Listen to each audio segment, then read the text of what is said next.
시청자 여러분 안녕하십니까? 9월 14일 화요일 JCM 모닝뉴스입니다. 1인당 25만 원씩 지급하는 국민지원금 대면 지급이 어제부터 시작됐습니다. 일부 고령층이 많은 지역은 한때 신청자가 몰리기도 했지만 전체 대상자의 67% 이상이 지난주 온라인으로 지급받으면서 대부분의 오프라인 창구는 예상보다 한산했는데요. 반면 국민지원금 지급 대상에서 제외된 시민들의 이 신청도 잇따랐습니다. 구현희 기자입니다. 국민지원금 대면 지급 시작 첫날인 울산의 한 행정복지센터. 우려와 달리 신청자들이 몰리지 않으면서 예상보다 한산한 모습을 보였습니다.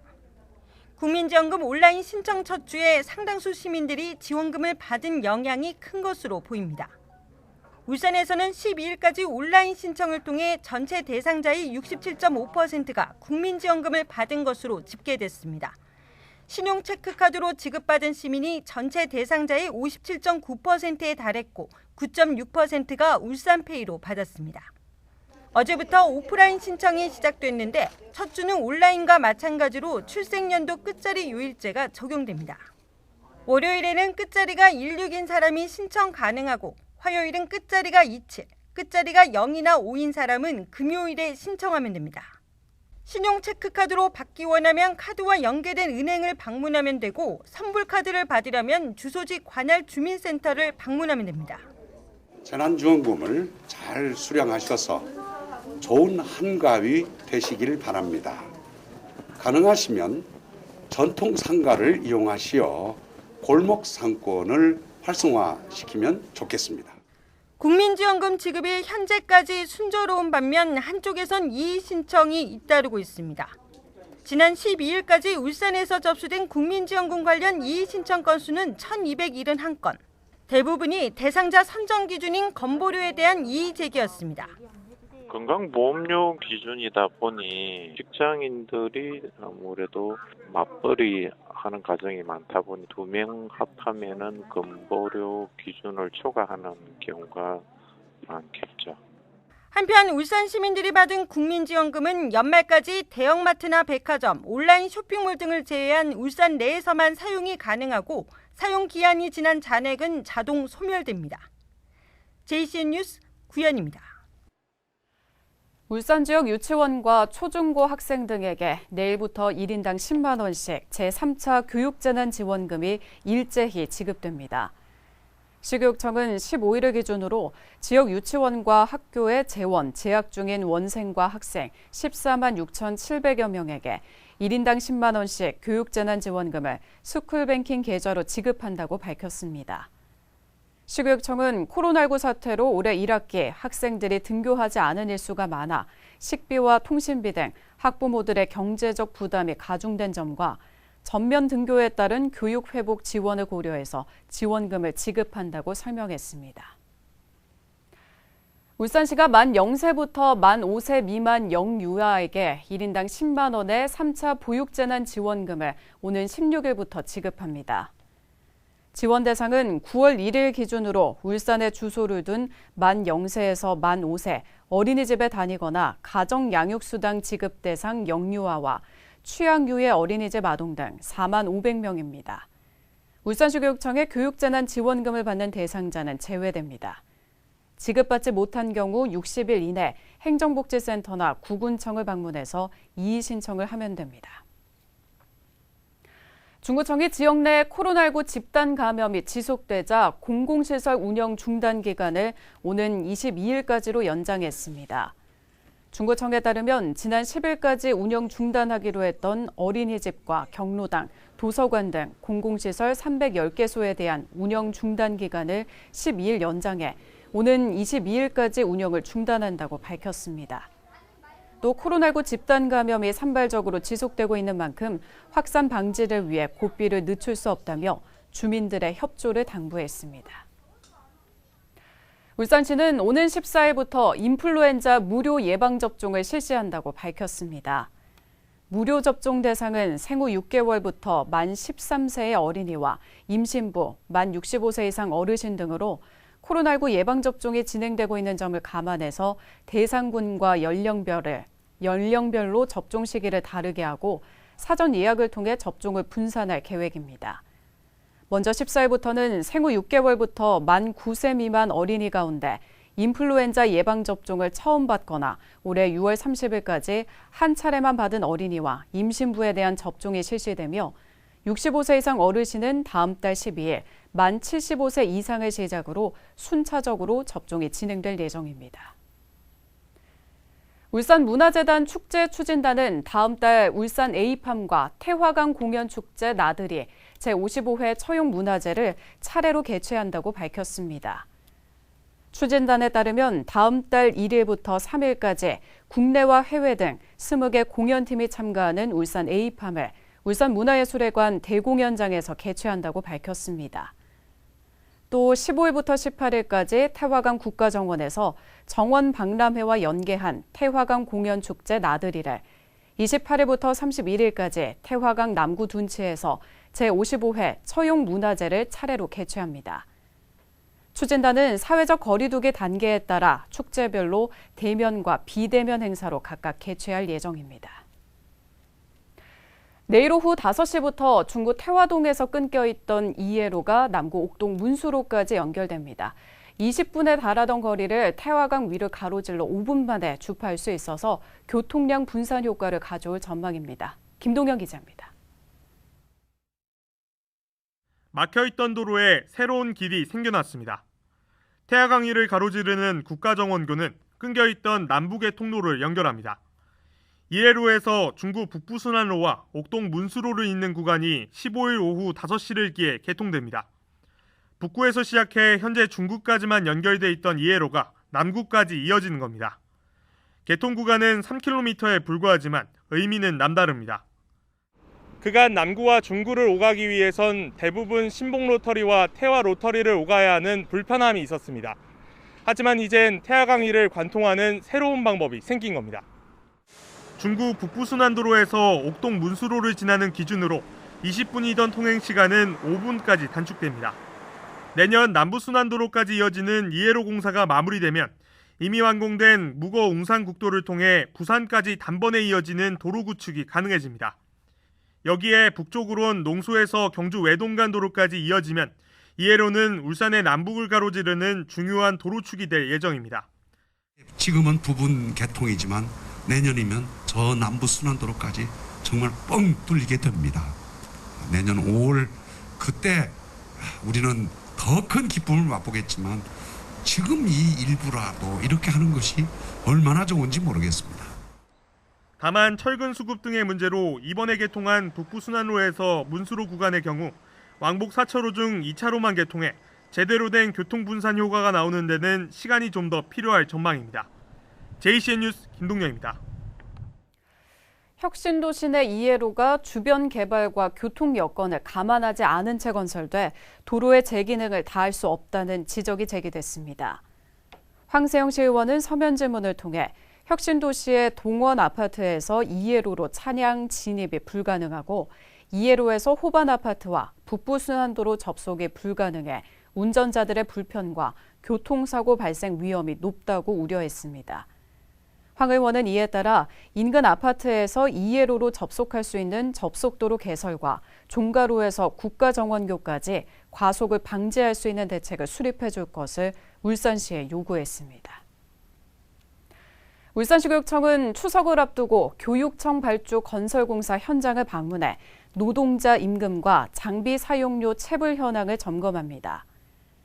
시교육청은 추석 명절 대비 관급공사 임금 체불 방지 대책을 세우고 건설공사 현장에서 각종 공사 대금이 체불되지 않도록 노력할 계획이라고 밝혔습니다.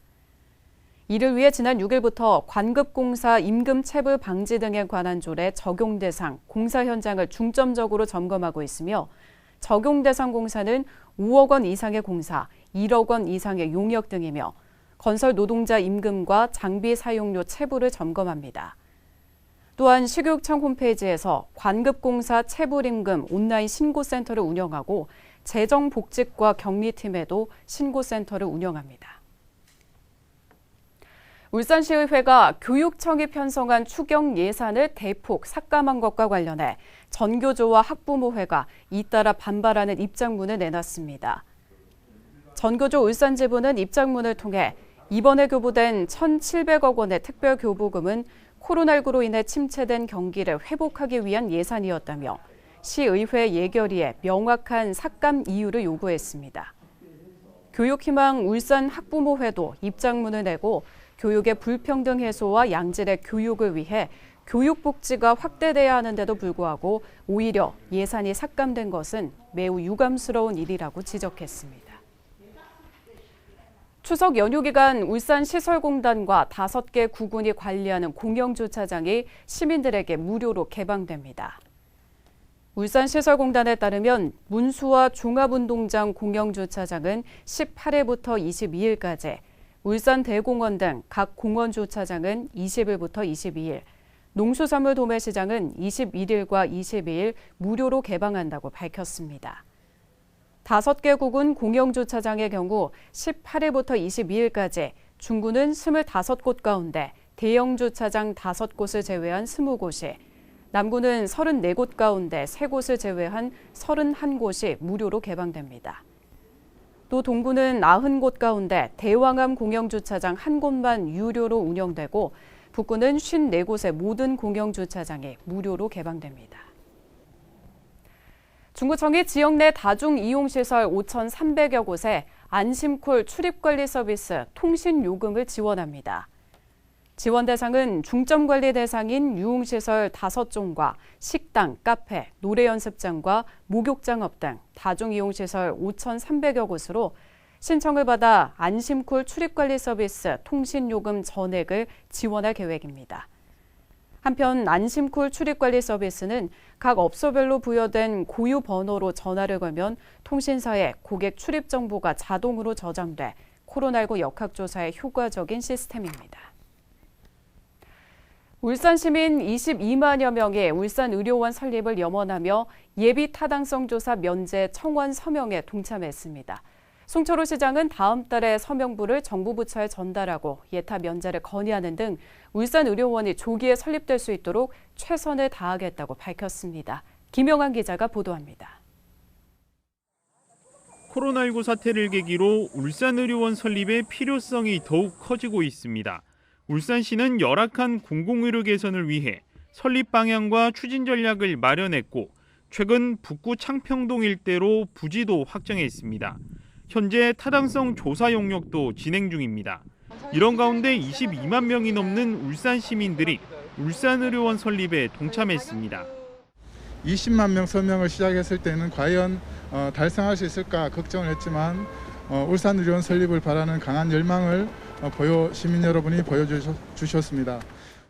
추진위는 정부가 지난달 지방의료원 설립에 대한 추진 입장을 밝힌 만큼 울산의료원의 예타 면제와 구체적인 일정을 세워줄 것을 요구했습니다. 또 500병상 규모로 추진하되 향후 병상을 더 늘릴 수 있도록 700병상 규모로 기초 설계에 나서줄 것도 요청했습니다. 병상의 규모가 클수록 규모의 경제로 인해서 경제성이 더 높아진다고 하니 향후 장기적인 관점에서는 700병상도 가능한 어떤 그런 설계를 요청해 볼 생각입니다.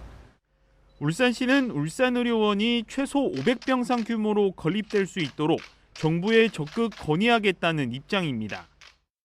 다른 의료원보다 경쟁력 있는 의료원, 의료 재난 시 시민들이 기댈 수 있는 의료원이 되기 위해서는 최소 500병상은 되어야 된다는 많은 시민들의 요구가 있습니다. 울산시는 20여 개 진료 과목, 종합병원 형태의 공공의료원을 2027년 완공을 목표로 추진하고 있습니다. 또 의료원 설립을 추진 중인 광주와 공동 네트워크를 구축해 정부의 예타 면제를 성사시키겠다는 방침입니다. JCN 뉴스 김용환입니다. 신세계 오피스텔 건립 반대 범시민 서명운동에 참여한 주민이 5만 명을 넘었습니다. 중구청에 따르면 지난 7월부터 이달 10일까지 신세계 오피스텔 건립 반대 서명운동에 13개 동행정복지센터, 혁신도시 공공주택, 혁신도시 공공기관 노동조합 등 5만여 명이 동참했습니다. 중구청은 이달 말 신세계를 항해 방문해 직접 서명지를 전달하고 주민들의 의지를 알릴 계획입니다. 중구청이 어제 중구 컨벤션에서 도쿄 패럴림픽 출전 중구 장애인 배드민턴 선수단 환영식을 가졌습니다. 어제 행사에서 박태환 중구청장은 도쿄 패럴림픽에서 선전한 이삼섭, 김정준, 김경훈 선수에게 은메달과 꽃 목걸이를 증정하고 선수단 대표로 김묘정 감독에게 포상금을 전달했습니다. 중구청 장애인 배드민턴 팀은 지난 8월 24일부터 9월 5일까지 개최된 도쿄 패럴림픽에서 은메달 3개를 획득했습니다. 남구청과 국민의힘 남을당협은 지난 11일 주요 현안 해결과 내년도 국비 확보를 위한 정책 간담회를 개최했습니다. 이 자리에서 서동욱 남구청장은 동평공원 하부 공영주차장 조성 등 지역 현안 사업이 국비 예산에 반영될 수 있도록 지원을 당부했습니다. 이에 대해 김기현 국민의힘 원내대표는 지역의 발전을 위한 현안 사업과 역점 사업이 빠르게 추진될 수 있도록 당 차원에서 적극적으로 힘을 보태겠다고 밝혔습니다. 제4대 울산지방 중소벤처기업 청장으로 안남호 신임 청장이 취임했습니다. 안남호 신임 청장은 2017년 문재인 정부 초기에 대통령 직속 정책기획위원회에서 경제 분야 국정과제를 총괄했으며 2019년 17대 전북 지방중소벤처기업 청장을 역임했습니다. 안남호 신임 청장은 코로나19로 어려움을 겪고 있는 울산 지역 중소벤처기업과 소상공인의 경영 애로를 해소하고 혁신 역량을 강화하기 위해 모든 정책적 수단을 뒷받침할 계획이라고 밝혔습니다. 오피스텔의 소방시설 고장을 방치하는 바람에 화재 당시 입주민이 숨진 사고와 관련해 법원이 소방시설 관리자에게 금고형을 선고했습니다. 울산지법 정현수 판사는 업무상 과실치사 혐의로 기소된 모 오피스텔 소방시설 관리자 A씨에게 금고 1년 2개월을 선고하고 건물주 B씨에게도 금고 10개월에 집행유예 2년과 벌금 300만 원을 선고했습니다. A씨는 오피스텔의 소방시설이 고장난 것을 알면서도 고치지 않고 2달째 방치하다 지난해 11월 화재 발생 당시 소방벨 등이 울리지 않아 입주민 1명이 제때 대피하지 못해 숨지게 한 혐의를 받고 있습니다. JCM 모닝뉴스를 마칩니다. 함께해 주신 여러분 고맙습니다.